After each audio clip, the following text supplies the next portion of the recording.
All righty, what's going on, everybody? Good morning. Happy Thursday. We are almost to the end of the week. Hopefully, I've had a great week. I would say 2/3 of us are limping into today based off of our conversations backstage. Michael, how are you doing? We didn't even ask you how you're doing. Doing great. It's a cooler day in Austin. We're getting towards our summer. So you're vibing then. If it's cool in Austin, that's great. Cool. When I say cool, it's like high 80s. We're getting there. Yeah, for sure. Yeah, cool. Yeah, I don't know what's worse, Florida or Austin heat. Yeah, the humidity is what makes it terrible. Yeah, could be bad. Anyways, Dan, how's a new car, by the way? It's great. It's great. It looks great. I'm very happy. Yeah, thank you. Very happy for you. Just getting used to it. You know, new buttons and new features and stuff. I love adjusting your mirrors, like you don't realize. Adjusting your side mirrors and adjusting your seat and saving that, all that. Yeah. It's higher level problems for sure. All right. So for those of you who are tuning in or watch this now in the future, welcome.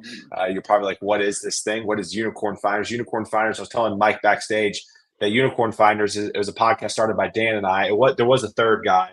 He just got too busy for us. But basically, Dan and I started this thing 4 years ago as an excuse to hang out during COVID. And so essentially we have stayed with it. I'm at a different company now. Dan and I are still friends. We still do this as a way to hang out. But also we really want to talk with founders and entrepreneurs doing really cool shit that you probably haven't heard of yet. And I would say I'm really excited about this because I'm on a nutrition kind of journey right now. Hire nutritionist, working out a little bit more, kind of uncut, kind of getting serious about, I hate you. So all that being said, very, very excited about today's episode with Mike and SmartFiit. Mike, welcome to the show. We appreciate you hanging out with us. So let's just go and dive in, man. Can you give a quick background about yourself just to set the stage, and then we'll obviously talk about SmartFiit and the cool app that you've developed. Yeah, awesome. Well, first off, thank you both for having me today. My name's Mike, based here in Austin, Texas. I'm the founder of SmartFiit, an AI-based workout tracker social community. As far as my background, I have a paid search background, so 8 years of paid search experience. And then a personal note, I've been in training for the past 15 years, and I've been competing with bodybuilding for the past 8 years. Ultimately, this product is something that I want to use as a user, which is exciting as well. So, happy to be here and happy to talk about SmartFiit. That's awesome. All right, so what is SmartFiit? Let's just go ahead and dive in. Yeah, awesome. So SmartFiit is an AI-based workout tracker and social community. So essentially, at its core, it is a workout tracker, which of course, the dime a dozen workout trackers out there. But the AI component also is the next layer to that. And the mission of SmartFiit is to empower users to make data-driven decisions when it comes to their training. And we do this a couple ways, which I'm sure we'll go over in the call. But real-time progress indicators is a fantastic way that gives us a competitive advantage and allows us to show users whether they're regressing or progressing in real time and give them immediate feedback. And then the other component is the AI-based workout tracker. So we've got this workout generator, the workout generator will create workouts based off specific metrics, custom tailored to the user. And this helps people who don't necessarily know what they're doing in the gym. Maybe they just want to switch things up, spice up their training. And I'm very excited about that as well. So awesome. Where did the idea come from? Yeah, so I've been tracking my workouts for the past, I'd say 9 or 10 years. And I've done the old school method of doing the pen and paper. I've also done Excel sheets. And being a data nerd, you can't really compare progress over time effectively with a journal or even Excel sheet. It's just a nightmare situation. So I wanted to create something that would allow me as a user to progress faster in the gym. I work of a bodybuilding coach, and one of the things that we track is progressive overload. It's a bodybuilding metric. What it is, it's weight. It's sets times reps times weight, and it gives you a total volume which you want to progress over time. And I could never do that effectively by hand. So I wanted to create a workout tracker that allowed me to do that effectively. And then additionally, I obviously live in a world, AI is quite the buzzword, right? Everyone's saying AI, generate, et cetera. But I noticed that competitors in the space, they don't necessarily, a lot of them focus on, I call them vanity metrics that are flashy and stylish and they look nice, but they don't really enhance performance. And that's where SmartFiit comes in, is we take a data-driven approach where our goal is to make you progress in the gym. And that's a big differentiator between us and our competitors. Yeah, I was going to ask, I would say you're probably, I'm sure there's a lot of fields that are competitive, but I would literally say fitness workout trackers is the most, I would say, one of the most competitive. So Right. yeah, I mean, definitely. Yeah. So I'm gonna share the screen, because I'm gonna go share my screen and we can walk through kind of your website, and you kind of walk us through this, because again, I really want to make sure the users get your differentiator, right? And you said a few things to us backstage, and obviously just now, that I continue to highlight. So let me go and pull up my screen, and then we can kind of walk through. All right. So let's start here. Talk me through kind of these screens I'm looking at right here. So like this one right here. Yeah, so that one on the far left is the social feed. So think Instagram kind of deal, where you see your friends post, you can share, comment, like, etc. The middle screen there is the workout in progress screen. So when you're actually training in action. A couple things to note there, which we'll show in the bottom screen as well, is you see that red caret there. That's the real-time progress indicators in action. And then the far right is the profile screen. Again, think Instagram, kind of your profile. This is what your friends would see if they visited your profile. So that's awesome. That's awesome. And then kind of scrolling down here, obviously, logbook. Talk about this workout generator, and just like, because you said this backstage, and honestly, I've been so much in a pinch, and I think this is why you pay a lot of fitness people to program workouts for you with the certain days you have. Because I know Dan, I mean, he's between golf courses and happy hours. He probably needs to get in a 15-minute workout every now and then. So you calling me fat? Nope. I'm just saying that you're such a busy guy that you probably have a limited amount of time to work out. Gotcha. So Mike, you want to explain the workout generator? Yeah, absolutely. So so when user creates an account, we collect a bunch of information that allows us to custom tailor a workout based off specific preferences, workout preference, level of expertise, etc. So that when they're in the moment and they want to create a workout, all they have to do is input 3 pieces of information. How much time do you have available to work out? 30 minutes, 45, 60 minutes. What muscle group are you trying to target? Are you trying to do bicep and back and bicep? Or are you trying to do push? Or are you trying to do upper body? And then the third component is excluding exercises based off personal preference. So maybe I don't like bench press. It hurts my shoulders. So maybe I want to exclude that. So I can exclude that in that workout. Then you click create, creates a workout under 5 seconds, custom tailored to you. And then the next layer to that, which I mentioned backstage, is we're currently in talks to incorporate Watson, specifically from IBM, to have a predictive and generative AI component, which would further enhance this capabilities by pulling in wearable data from your favorite wearables, Apple Watch, Whoop, etc., looking at sleep, recovery, muscle strain, and then also from a workout in progress perspective, making modifications in real time. So very excited to talk about both of those. That's awesome. That's awesome. Dan, you got any questions before we kind of continue to scroll down? No, keep going. All right. So train smarter with real-time progress indicators. So talk about this at all, Mike? Do you want to talk about this at all? Yeah, absolutely. So this is one of the biggest differentiators between us and our competition is we've got these real-time progress indicators. So on the right there, you'll see a couple of examples. So they are colored carets that change based off of, they indicate changes in performance, whether it be regression or progression in real time. So the top set right there, you can see that there's 2 green carets in the PR, which means it's a all-time PR, which means you've never attained the weight or the reps.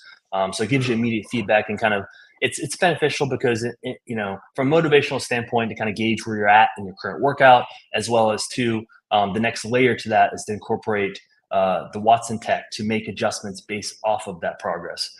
A good example of that would be, let's say I go to the gym, I'm doing barbell bench press. I normally do 315 for 10 reps. Maybe that day I'm doing 5 reps, and it will notice that I'm regressing set by set and adjust the workout so that I don't have to, kill myself in the gym. I can still finish that workout without, getting discouraged. So that's awesome. Yeah, I'm fascinated. So I'm fascinated with the workout generator. I think that's really, really cool. I mean, let me ask you this. I mean, are you guys just running this? I mean, let's just be honest here. Are you guys running this through ChatGPT? Is it just spitting out some stuff, or are you guys actually having a little bit more of a customizable approach here?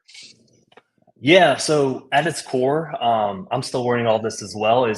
I know that. So what we've got right now is you can do AI a couple ways. So you can either have it learn from a set of rules that you create as a founder, and the other component is using a set of data that it learns off of.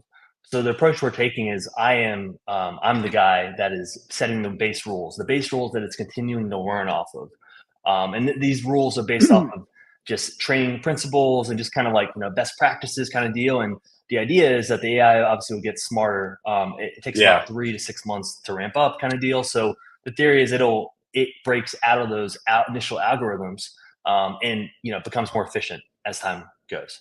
So that makes sense. So let me ask you this. So obviously it says join the wait list right now. So it's not live yet, correct?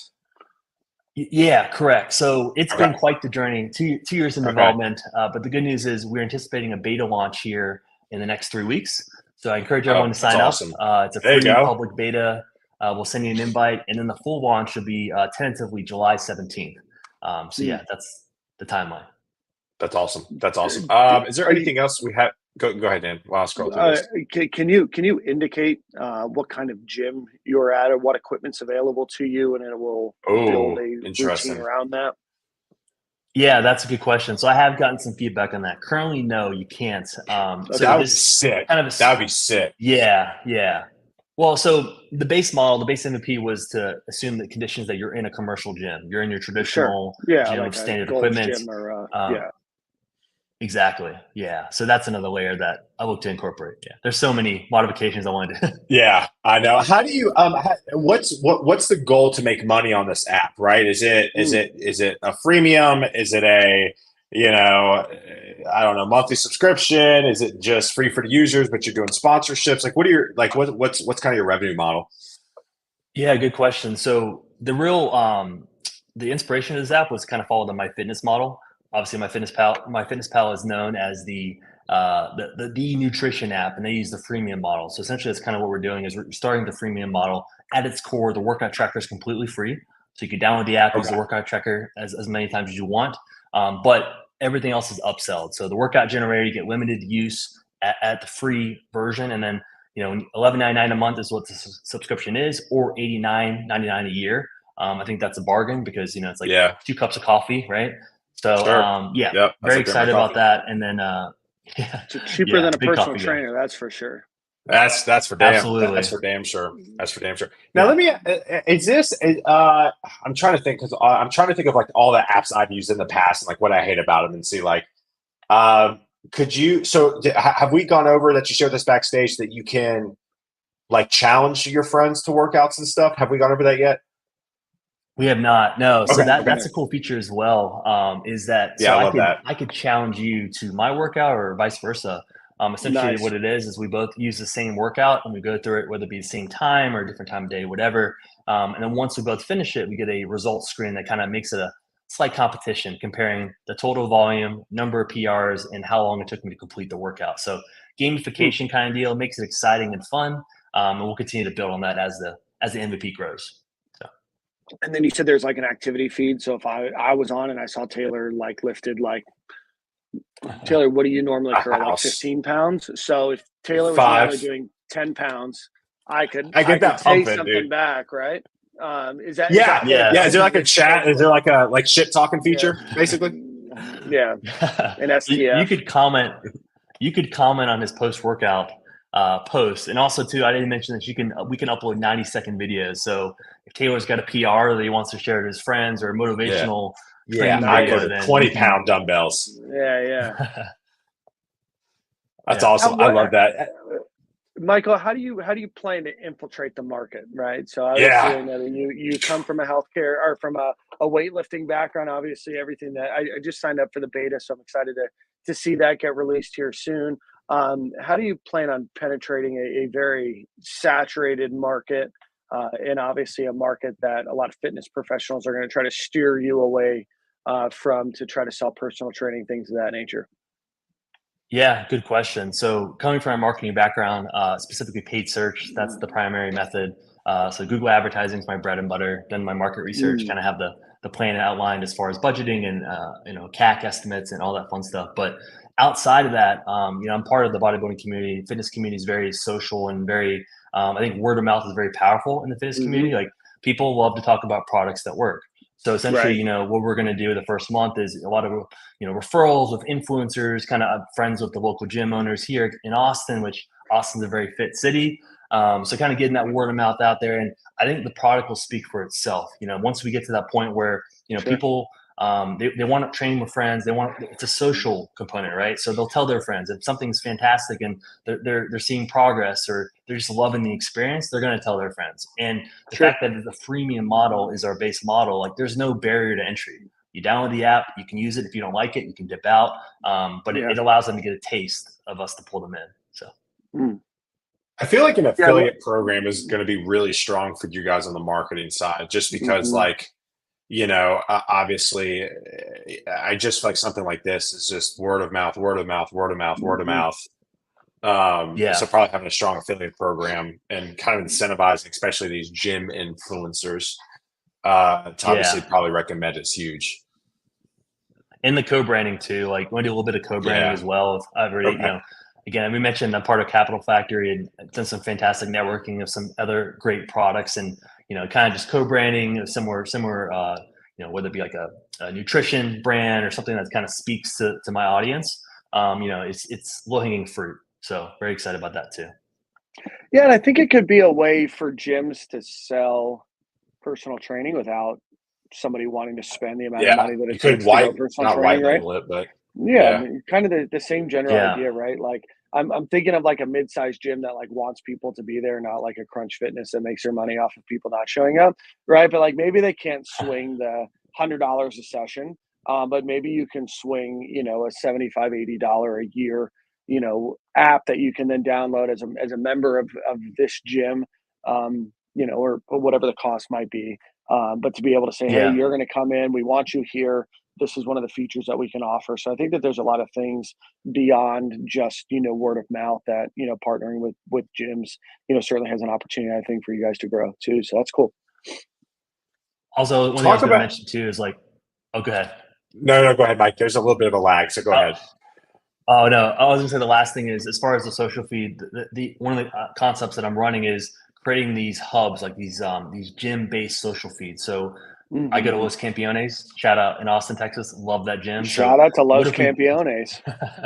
What if we created a specific social feed for each gym so that the people in that gym could communicate with each other, kind of encourages interactions. I like that. And also too, from the gym perspective, it'll help retention because kind of, they're working out with friends, they're all working on the same gym. So that's a concept that I'm running with. That couple layers it's going to make it a little tough is, there's obviously thousands of gyms here. So you have to figure out how you're going to get them in the app. You have to add them manually. But yeah, that's an idea we're tossing around. I think. I love the idea. Go ahead. No, go please. No, you go. I love the idea. So despite what Taylor said, I do go to the gym relatively often. I know I don't look like it. It's because of the other habits I have in my life. But one of the things that we do is I do a lot of like group fitness, right? The gym that I go to is called Camp.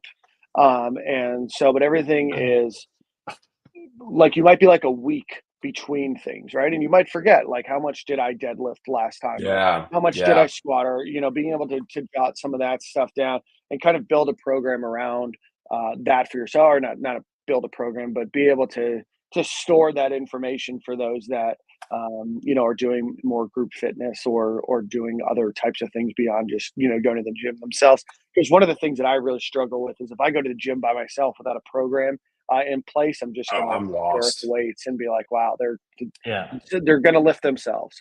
Right. And so obviously I know that you can build that in, but for me, being around a group of people to be able to do that, is what works for me. And obviously it could work more. But yeah, no, I love what you guys are building.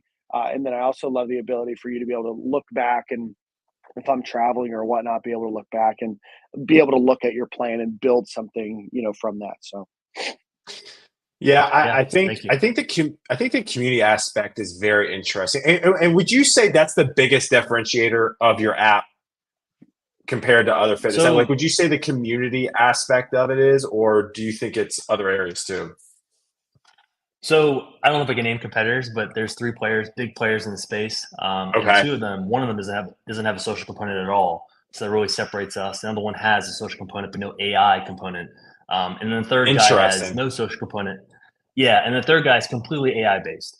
So I think having the best of both worlds, having that, I think obviously I don't talk at the gym. I don't socialize in the gym. I kind of look at it as work kind of deal, but I like to stay in touch. I communicate with my friends who train, and I like to be, they're part of your fitness journey, right? Like your journey isn't alone. And I know a lot of people struggle to find the motivation to go to the gym. The intrinsic motivation isn't there. So having that buddy system or having people in your community to kind of cheer you on with those small wins, I think that's nice to have, right? So. I love the ability to do it outside of your just general area, right? Like some people have like a group of friends that they might go to the gym with, and that's all they socialize about. But being able to know what Taylor might be doing or what you might be doing, and if we're on a similar stature, being able to learn and grow from one another. Because Taylor and I can chat, but I'm probably not going to ask him how many reps and how much weight did he do on his deadlift, right? When we chat, but being able to know and I guess learn from or be able to challenge is great. I think too, I think that's what made CrossFit. I mean, I did CrossFit for a while. And I think that's what made CrossFit so special is the community aspect. Right. And I feel like now I'm in a traditional gym up in my area and you don't communicate with anybody. I literally just walk in, I put on my headphones and I walk out an hour later. Take your headphones off, Taylor. No, I'm not going to talk to people. Somebody tried to come up and talk to me. Somebody came up to me and walked to me at the gym the other day, and I was like, "Stop talking to me." So, like, you see what I mean? That's why you don't have a community. You know what I mean? So whatever. It sounds like the only person to look at is in the mirror. I hate you. So basically, I like this because the way I like to socialize is like through social media first. It's an easier introduction, and so it'd be interesting. So let's say. This would be really cool if like I went to Crunch Fitness is where I go, right? So Crunch Fitness, I go to Crunch yesterday I went in, or 2 days ago I went in like at noon. What would be awesome is if like it was like geolocated and the users at the gym, like you could track who is at the gym with you. And so if you start to see those pictures consistently going, like you can like people's like, hey, great job. I think that could be really cool because then what's going to happen is if people say, hey, man, like, great job. If some dude was like, hey, great job putting up, 405 on deadlift. You did not put up 405 on deadlift. I hit 500 when I did CrossFit. Shut up. I really did. So I hit 500 and then I was close to 400 back squat. I don't do that anymore. But all that being said, I do 5-pound dumbbell curls. But when it comes down to the community aspect, like that would be really cool to be able to be like, and then you'd be like, hey bro, thanks for that. And then you see that guy because of the profile picture, the social component. And then you go up and talk to him the next day. Whoa. Yeah. I hate you. Yeah, absolutely. I think that's it. The geolocation, that's the easier win versus like manually adding all these gyms because the logistics of that is going to be a nightmare. So like, that's what I was thinking as well is, what if we had a radius? Well, so incorporating Google Maps and having to select the gym, like there's so many layers that I just don't want to deal with. So yeah, the geolocations is a good idea. Yeah. And you could have like a find a gym bro feature. You know what I mean? Like somebody to go to the gym with. Yeah, love that. Yeah. Dan, you would be my gym bro if I lived in Tampa. For sure. Okay. I had a fantastic question before Taylor went off on his nonsense about deadlifting. While you think about your question, I want to ask Michael. Anything? Obviously, the release is about to happen.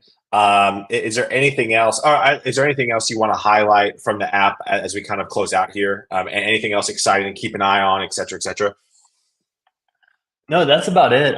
Again, I mentioned the conversations we're having with IBM to incorporate Watson. Very excited about that. So stay tuned.